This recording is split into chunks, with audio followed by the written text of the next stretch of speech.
Bonsoir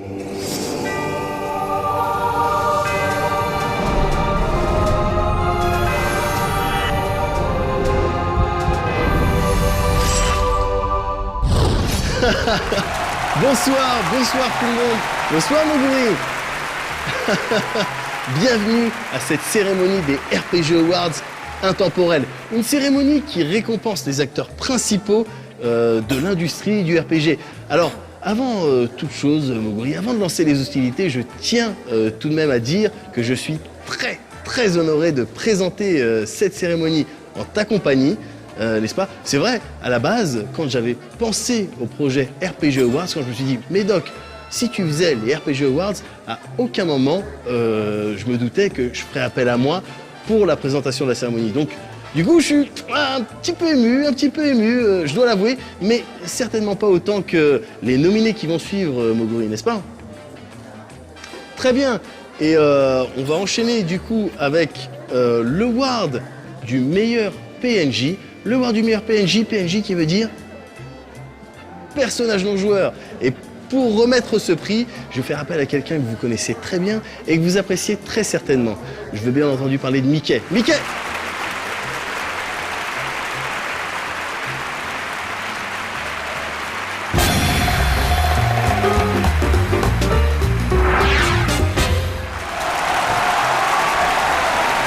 Non, merci. Bonsoir. Merci. Bonsoir. Je sais pas si vous avez remarqué, mais à chaque fois dans le métro, quand il y a un paquet qui vient vous voir... Arrête. On n'est pas là pour ça. Fais la cérémonie là. Nominé. D'accord. Alors, pour l'award du meilleur PNJ, les nominés sont... Biggs, de la série Final Fantasy.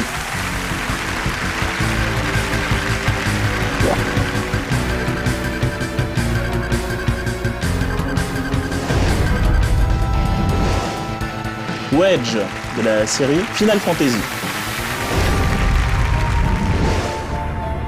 L'enfant qui est parti tout seul dans une grotte et qui est perdu dans un RPG quelconque.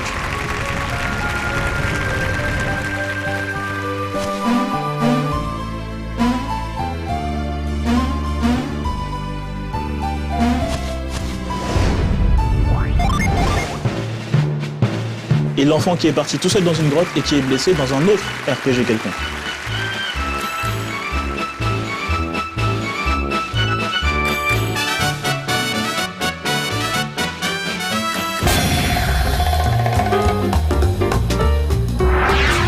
Gagnant est...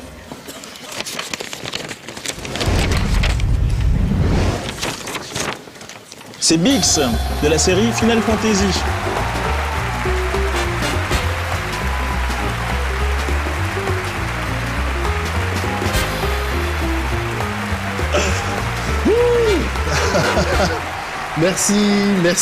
Merci, pardon en même temps.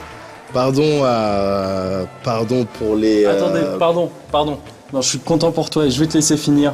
Mais Wedge était un des meilleurs PNJ de tous les temps. Un des meilleurs PNJ de tous les temps. Merci, donc je m'attendais pas du tout à cette récompense. D'ailleurs, j'ai rien préparé.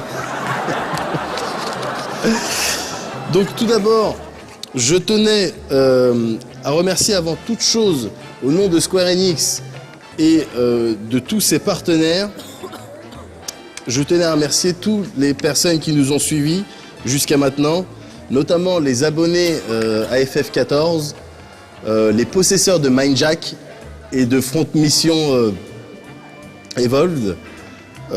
Merci, pardon. Grâce à vous, on peut continuer de faire ce qu'on sait faire de mieux. Merci. Encore bravo. Peut-être... je ne sais pas, on verra. Voilà, merci. Cecil, Rosa, and Kane. Salut, ça va? On commence ces news avec l'annonce de Final Fantasy IV Complete Collection qui devrait débarquer aux States le 19 avril prochain. Ce package, comprenant la version remaniée façon PSP de FF4, devrait permettre à la jeunesse de redécouvrir les aventures de Cécile et de son crew. Compris également dans cette collection, l'épilogue baptisé The After Years, également disponible sur Wii, qui pour le coup met en scène la descendance de Cécile et Rosa. Is it trouble? Si pour l'instant aucune date française n'a été annoncée, on imagine difficilement Square Enix passer à côté de l'Europe, qui représente une partie non négligeable de sa fanbase.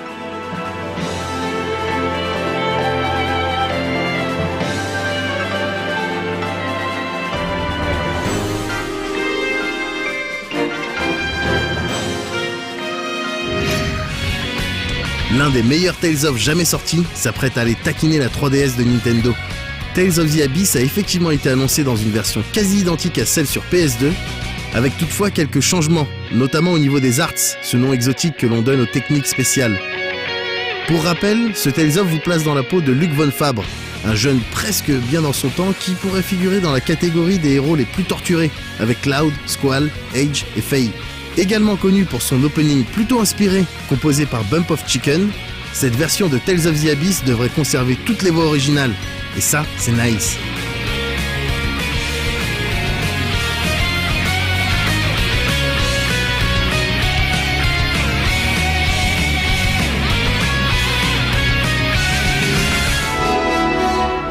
Alors ouais, je sais, on vous en a déjà parlé dans 5%. Mais je ne pouvais pas m'empêcher de vous remettre ce trailer de lancement de Tactics Ogre, Let Us Cling Together. En plus, ça fait maintenant quelques semaines que je perds mon temps dessus, et je dois dire que je ne suis pas déçu, bien au contraire. On retrouve ici l'intégralité des bonnes idées que le genre a à nous offrir en termes de game system, de background et de scénario, mais aussi quelques nouvelles features, avec en tête le Chariot System, qui permet tout simplement de revenir quelques coups en arrière dans le cadre d'un combat.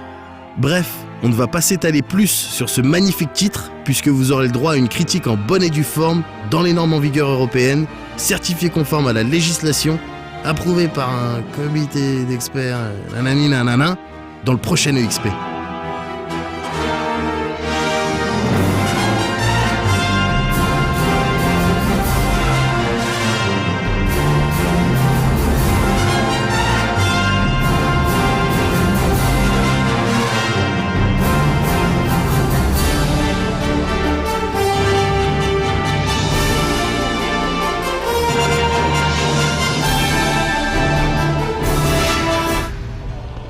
Et on termine ces news avec une date française pour le 3e volet de la série Dungeon Siege. C'est donc le 27 mai prochain que la jeunesse de bon goût pourra hack and slasher du monstre à gogo. Pour le coup, ce n'est plus les Américains de Gas Powered Games qui s'y collent, puisqu'on retrouve Obsidian Entertainment au développement. Après sa collaboration avec Sega pour Alpha Protocol et plus récemment Bethesda pour Fallout New Vegas, c'est avec Square Enix que ce studio plutôt doué devrait travailler. On espère simplement que son savoir-faire en matière d'univers RPG sera exploité au maximum. Non, parce que autant New Vegas, ouais, autant Alpha Protocol, non.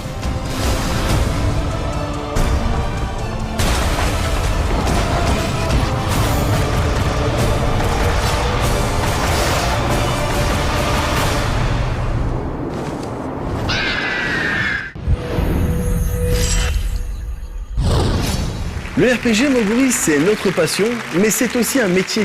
Oui, c'est vrai. Un métier pas facile tous les jours, dans lequel il faut parfois faire des sacrifices. Heureusement, dans quelques cas, après des années d'efforts et de travail acharné, quelques productions sortent du lot. Et il me semble que c'est ce dont il est question dans la prochaine catégorie, n'est-ce pas? Alors tout à fait, Médoc, puisqu'on passe maintenant à l'award du personnage jouable qui sert le plus à rien dans un RPG. Capel pour Infinite Undiscovery. 月の解放みんな旅を続けよう鎖はまだ残ってるハイネイルになれる Kimari pour FF10.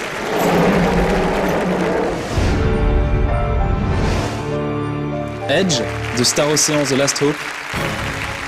開拓可能惑星の調査こそ私たちが宇宙に出た最大の理由でしょ。ああ覚悟の上だ忘れないで。Kukemak de Lost Odyssey.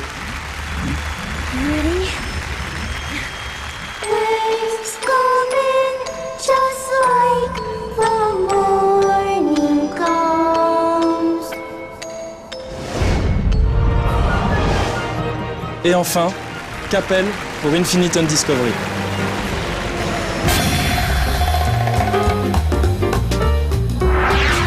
Et le gagnant est... Suspense.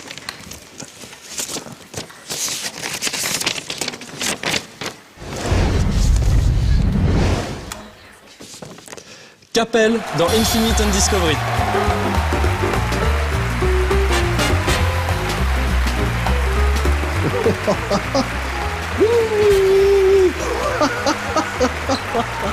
Alors là, si on m'avait dit que... Alors évidemment, j'ai ma petite lettre de remerciement. Ouh. Alors, je sais pas trop quoi dire. Je veux dire, c'est quand même assez gratifiant d'avoir voilà, la reconnaissance de ses pairs.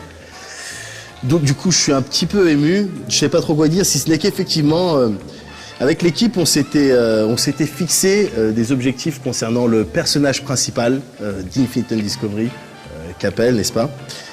Et c'est vrai que avec Capel, on a essayé de créer quelqu'un d'assez creux, sans aspérité.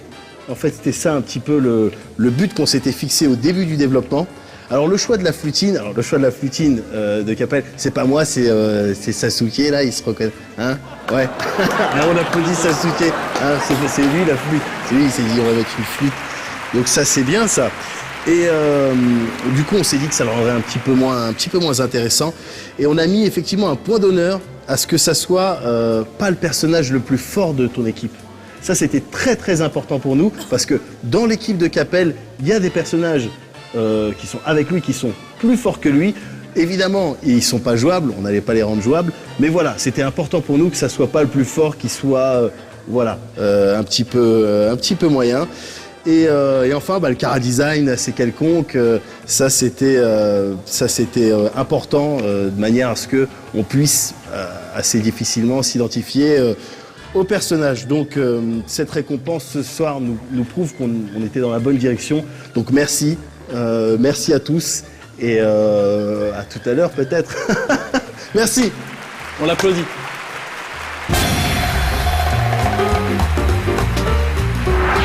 On remercie Jean-Michel. Beau garçon, oui, très bien, pas j'aime beaucoup. Et avant d'aller plus avant dans cette cérémonie, on vous propose une petite plage publicitaire et on se retrouve bien évidemment juste après.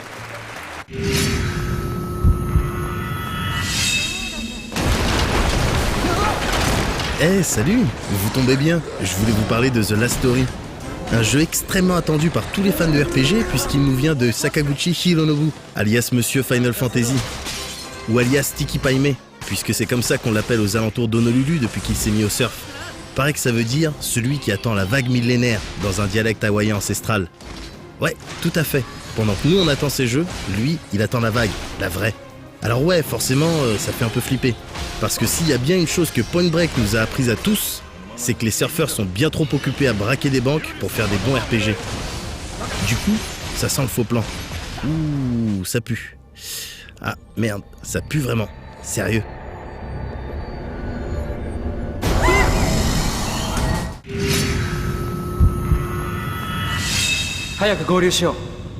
Comme son prénom semble vouloir le cacher à tout prix, Elsa est un mec. Un mec plutôt sympa mais un peu tourmenté, qui avec quelques potes forment un groupe de mercenaires respectés sur l'île de Ruli. Basés dans une auberge de la capitale, ils vivent leur vie d'aventurier pépère, jusqu'au jour où Elsa va se choper un tatouage mystique sur la main lors d'une petite virée de routine. Comme tous les tatouages mystiques confiés par des espèces de déesses invisibles, celui-ci va lui apporter de nouveaux pouvoirs super puissants. Et ça tombe bien, parce que Ruli était plus ou moins en guerre contre les Gurgs, un peuple voisin au nom et à l'aspect bien trop louche pour être sympa. Du coup, Elsa va se faire une place de choix auprès du comte de la ville et tenter de mettre un peu d'ordre dans tout ça.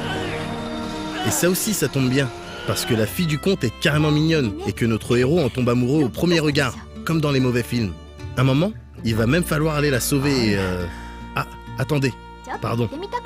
Non mais sérieusement, c'est moi ou il y a un truc qui pue là? Non, je déconne pas. C'est... Ah bah ouais. Ah mais ouais, mais voilà. À consommer de préférence avant 1995. Mais il est complètement périmé ce pitch.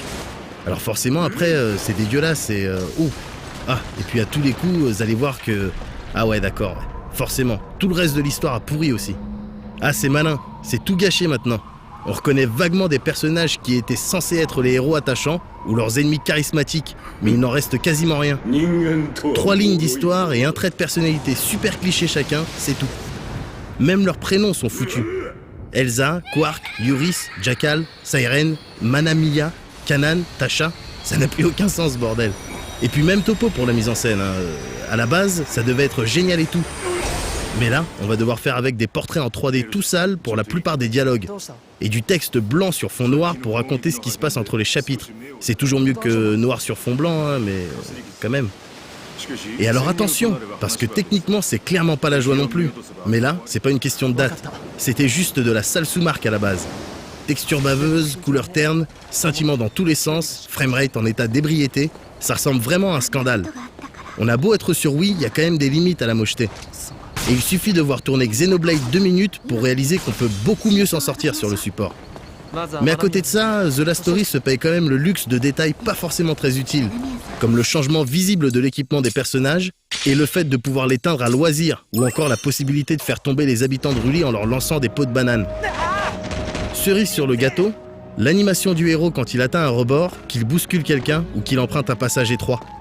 Si ce genre de choses passe très bien dans un jeu techniquement maîtrisé, comme Uncharted 2 par exemple, ici, ça fout juste un peu la haine.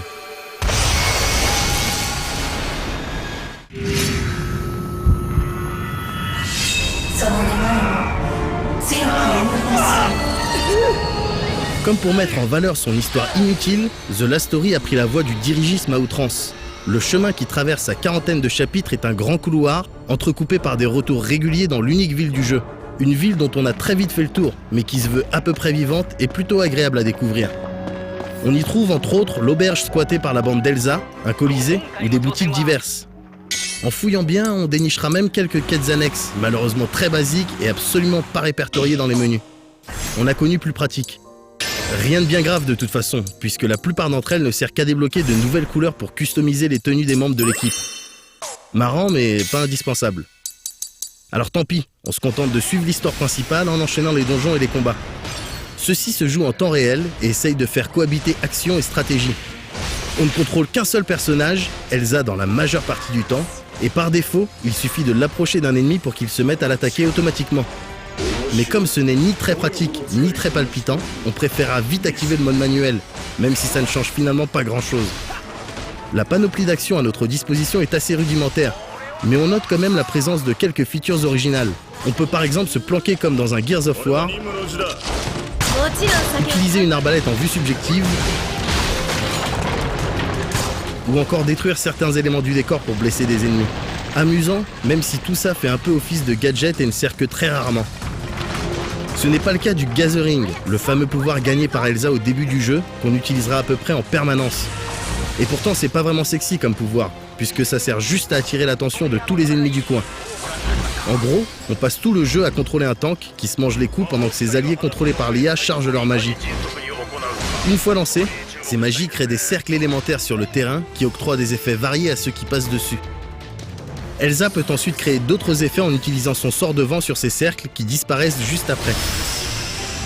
Un cercle de feu va par exemple casser la garde des ennemis se trouvant à l'intérieur, alors qu'une zone de glace va les faire tomber.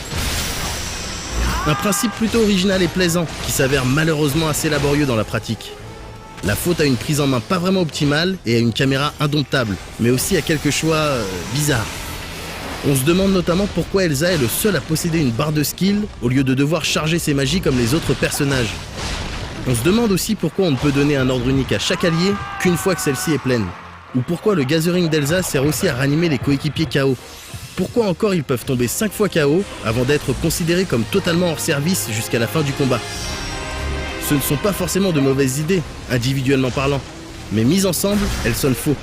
On n'a pas vraiment l'impression d'avoir affaire à un système cohérent et complètement logique, et c'est assez désagréable. Et le phénomène s'étend au système d'évolution, puisqu'en plus de gagner des niveaux normalement, on peut gagner des augmentations permanentes de statistiques en les trouvant littéralement par terre, dans des coffres ou comme du loot. Non mais sérieusement, d'où ça sort ça?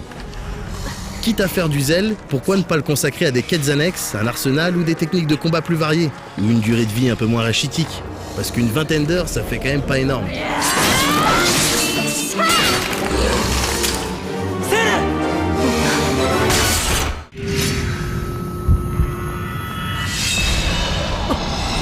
The Last Story est rageant. Rageant parce qu'on a beau avoir envie de l'aimer, il est très dur d'y voir autre chose qu'un RPG tout à fait moyen, si ce n'est pire. Il est en tout cas très loin du RPG ambitieux que l'on était en droit d'attendre de Sakaguchi après ces quelques années. Il est même proprement étonnant de voir le père des Final Fantasy nous livrer un jeu si bâclé techniquement et si naïf dans certaines de ses maladresses. Et c'est d'autant plus rageant qu'il n'est pas dénué de bonnes idées ni de bonnes intentions, qui auraient dû donner naissance à quelque chose de beaucoup plus plaisant et maîtrisé. On y trouvera éventuellement son compte durant les quelques heures qu'il a à proposer, grâce au combat surtout, mais en gardant un goût amer dans la bouche, le goût du gâchis.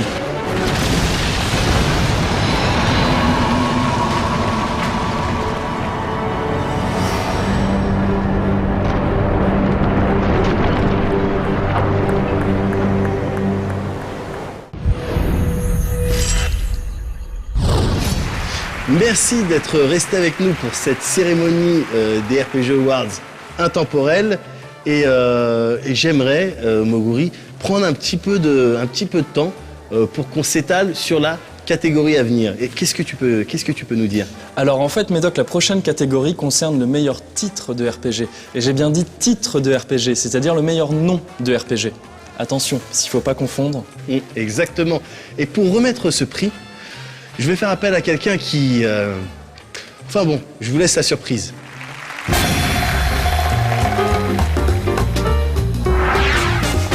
Ah, merci. Pardon, non, merci. Merci.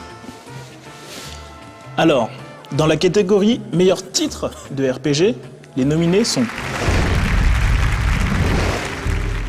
Fighting Fantasy, The Warlock of Firetop Mountain.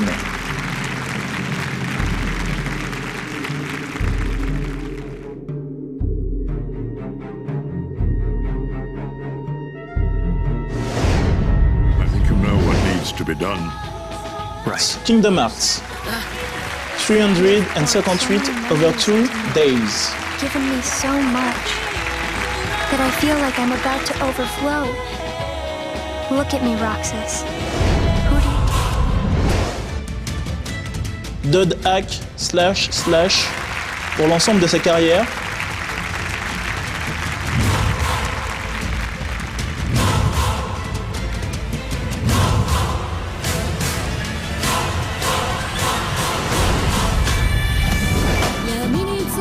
Et enfin, Kurose.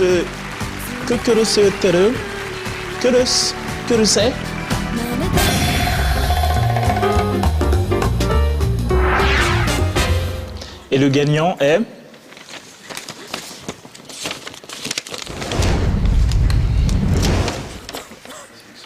Kurose.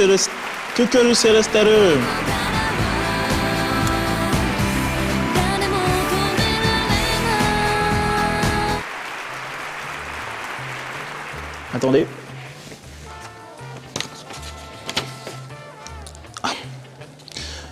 J'apprends à l'instant que Bernard Sunsoft n'a malheureusement pas pu venir pour récupérer sa récompense. Il nous a quand même fait l'élégance de laisser un petit message. Hein. On regarde ça tout de suite. Merci.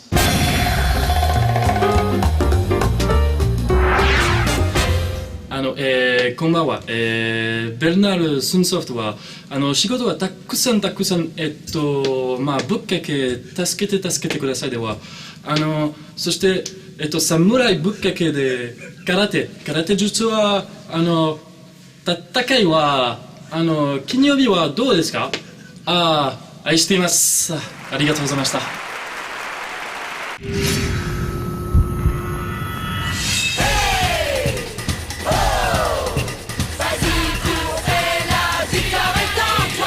Inazuma tous champions. En avant, il faut foncer droit au but, demi-temps et 90 minutes.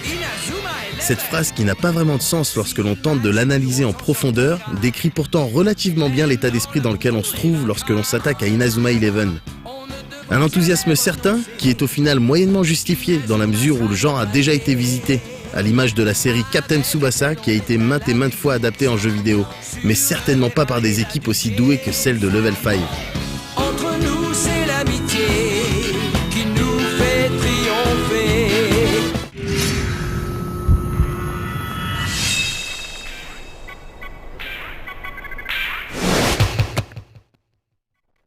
Si l'histoire d'Inazuma Eleven n'a pas grand-chose à voir avec celle de Captain Tsubasa, force est de constater qu'elle puise la majorité de sa force dans les shonen sportifs avec lesquels nous avons grandi. Vous incarnez ici le jeune Mark Evans, élève du collège de Raimon et membre d'un club de foot laissé à l'abandon. Malgré le désintérêt des autres membres pour le sport du ballon rond, Mark continue d'y croire, motivé par un carnet regroupant tout un tas de techniques de foot laissées par son grand-père. Et l'arrivée d'un tout nouvel élève, le mystérieux Axel Blaze, possédant lui aussi quelques skills footballistiques intéressantes, va changer la donne. Renforcé par Axel et d'autres joueurs tout aussi stylés, l'équipe de Raimon sera amenée à affronter une multitude d'autres collèges afin de se qualifier dans un premier temps et de tenter de remporter par la suite ce grand événement qu'est le football frontier. On est ici évidemment en terrain connu. Les rencontres mystères et les phases de Neketsu, un terme japonais qu'on peut essayer de traduire par sang bouillonnant de la passion qui brûle dans le cœur de la jeunesse, sont légion et bien souvent prévisibles, mais font clairement partie de ces clichés que l'on aime voir.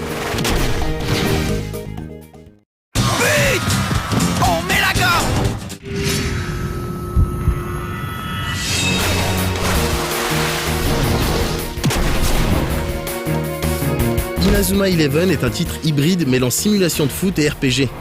Si ce n'est pas le premier à donner dans ce mélange plutôt original, c'est bien le seul à le faire correctement. Chaque joueur possède son propre level, ses propres stats, comme la puissance, la vitesse ou encore la précision, et peut être équipé d'items qui les aideront à mieux vivre les matchs. L'orientation RPG d'Inazuma ne s'arrête pas à ces éléments, puisqu'il est aussi question de combat aléatoire durant vos déplacements. Le type d'affrontement auquel on a affaire se divise en deux catégories.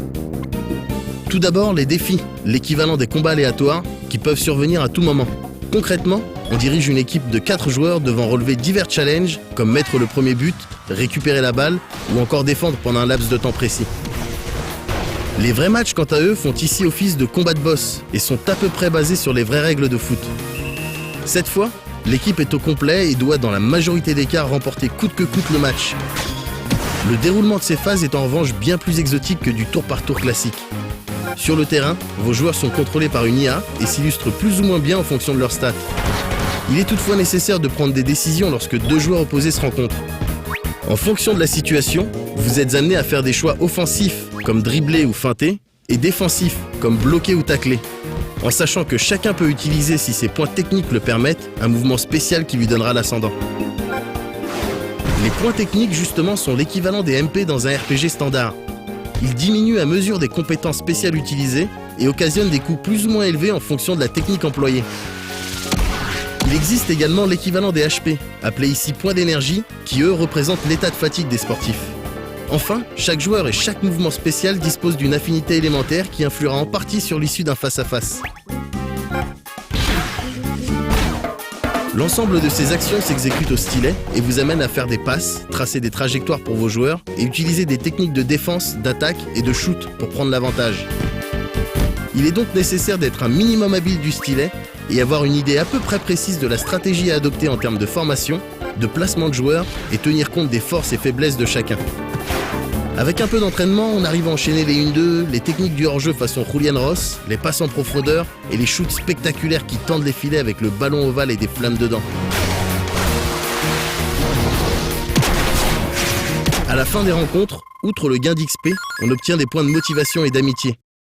Les premiers servent de monnaie d'échange pour régénérer son équipe, s'acheter de nouveaux crampons ou des barres de céréales pour garder la pêche. Les points d'amitié, quant à eux, s'utilisent pour recruter de nouveaux membres qu'il faudra bien évidemment battre pour qu'ils vous rejoignent. Le nombre de joueurs disponibles étant assez hallucinant, il peut représenter à lui seul une grosse partie de votre temps de jeu. Avis donc aux amateurs de Pokémon et autres gamers touchés par la collectionnite aiguë.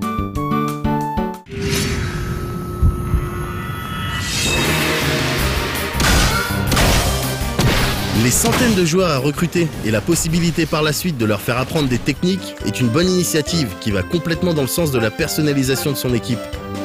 Malheureusement, malgré toutes ces options de customisation, rien n'a été pensé pour le multijoueur online. À la place, du local qui permet de s'échanger des joueurs et de taper du ballon en coop ou en versus. On regrette également l'IA adverse qui s'amuse parfois à mettre des buts contre son camp ou qui ne réagit pas de manière cohérente. Hormis ces défauts, Inazuma Eleven divertit sans aucun mal son rôliste avec ses éléments RPG et sa trame bien tenue, même si évidemment enfantine. Mention spéciale également à la localisation qui semble pour une fois complètement maîtrisée. Vas-y, On relève aussi la multitude de techniques qui rendent les matchs bien plus tripants à regarder et à jouer. On espère maintenant que les autres épisodes sur DS, déjà disponibles au Japon et visiblement plus travaillés, sortiront un de ces quatre chez nous. 2000 temps et 90 minutes. C'est-à-dire demi-temps plus 90 minutes? Mais ça n'a pas de sens. Inazuma fera de toi un champion.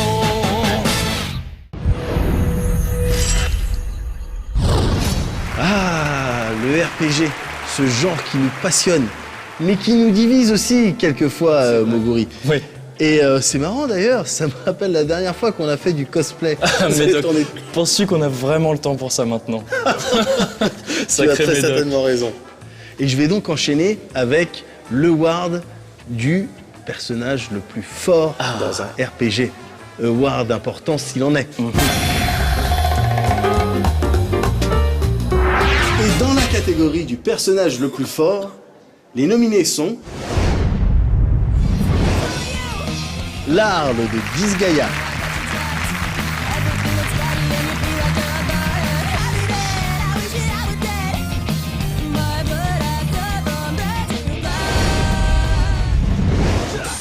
Sephiroth de Final Fantasy,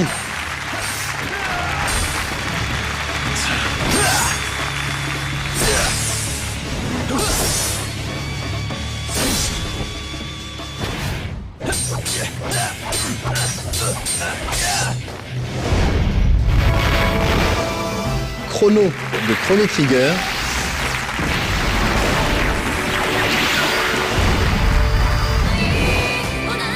et enfin Orlando de Final Fantasy Tactics.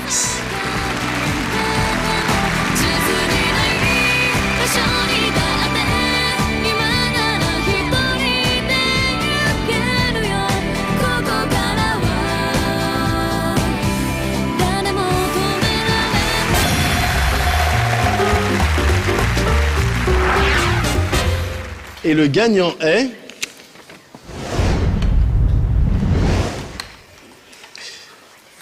la Harle de Disgaea.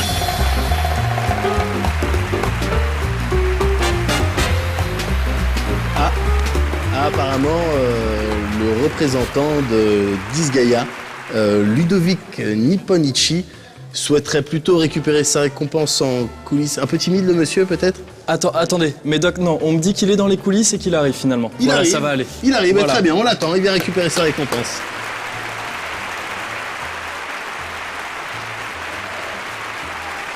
Bonsoir. Bonsoir.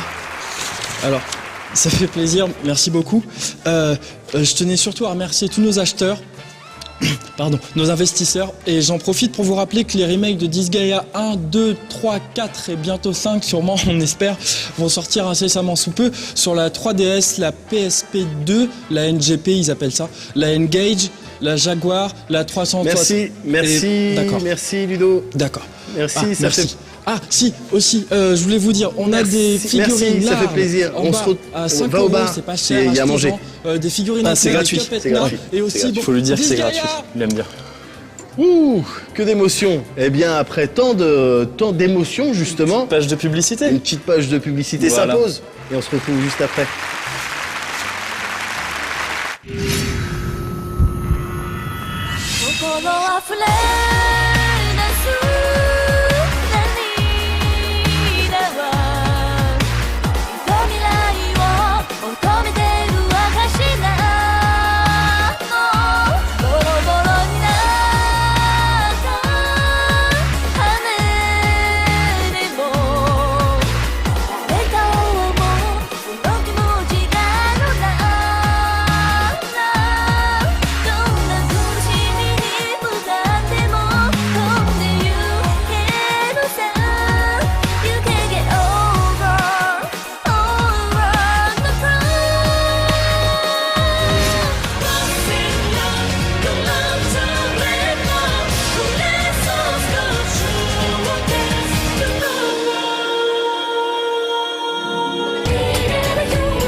それ以上知る必要はない。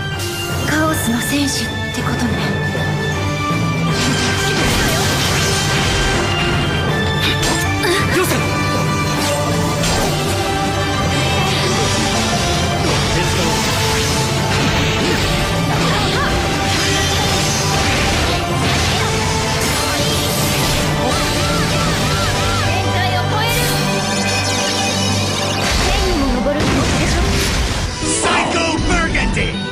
I can't turn my back on that challenge. Raphael the Invincible never backs down. I can feel him. Blasphemy incarnate, Darky Boreas!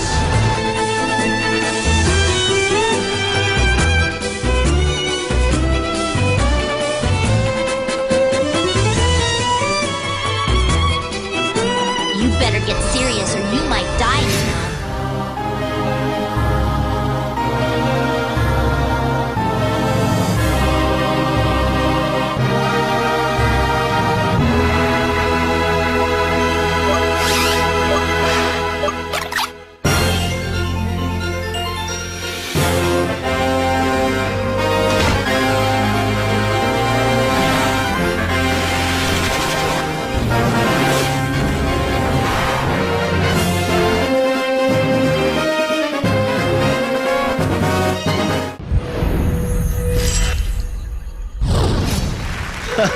Alors, merci de rester avec nous pour cette fabuleuse soirée. Alors, pour ceux qui nous rejoignent, c'est la fin.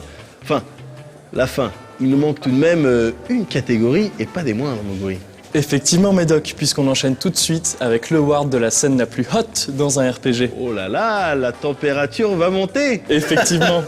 Et pour décerner cette récompense, je vais faire appel à un très très grand connaisseur. Ah oui. Hein, n'est-ce pas? Peut-être même le plus grand connaisseur dans le domaine, un connoisseur, comme j'aime l'appeler. J'appelle Médoc. Médoc.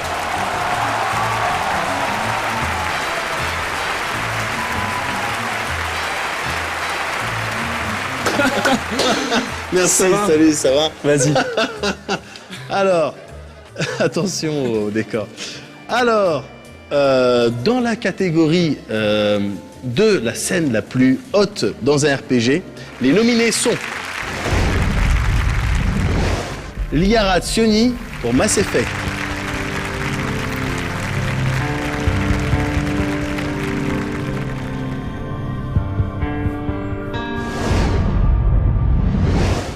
Morrigan pour Dragon Age Origins,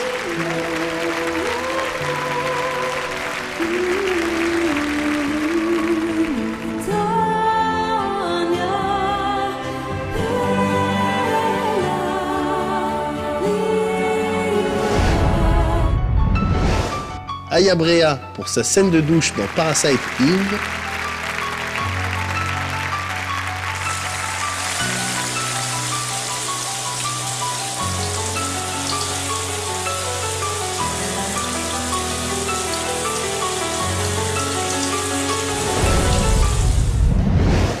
et enfin Mario et Luigi Partners in Time pour leur complicité.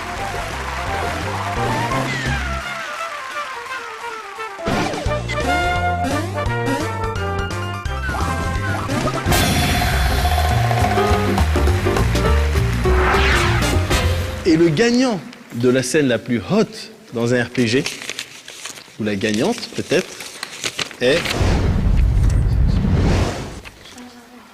Liara Tzioni pour Mass Effect.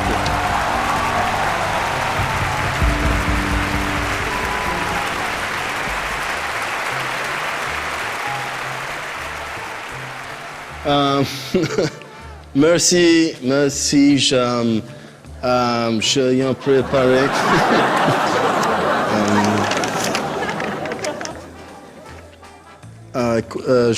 Alors, je crois que ce soir, c'est une victoire pour l'interracial. Et voilà, merci. Merci.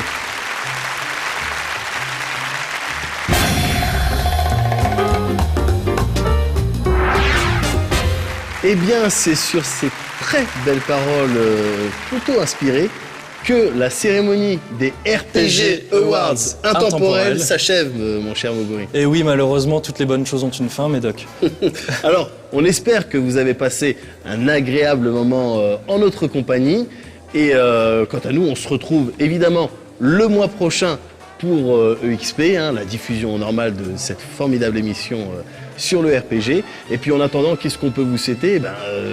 Jouez bien, jouez beaucoup.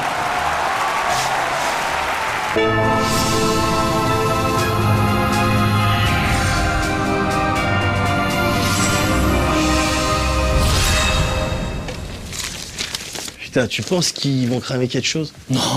Non, t'étais très bien. Ouais. Les gens sont bêtes. Ouais, ils sont